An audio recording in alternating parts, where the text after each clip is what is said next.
Eşk elə bir otdur, yandırar, kül eyləməz məni. Dert verər, əyilmərəm, yolumdan döndərməz məni. Can dediyim səslər susdu, gecə şahid oldu.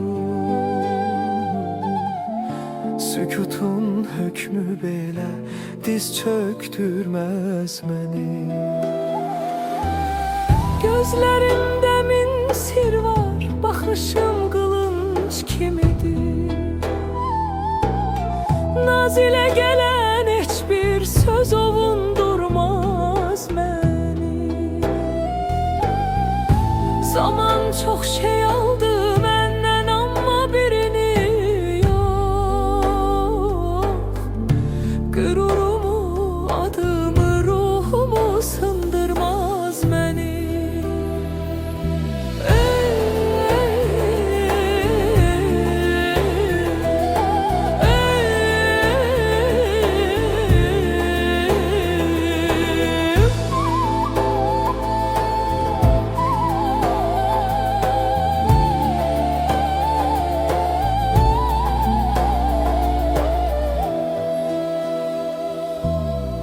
Eşq əvvəllər qanad idi, uçurdum arzulara. İndi yaradır bilirəm, amma qorxutmaz məni. Bağçamda soldu çiçəklər, bülbül də kəsdi avaz.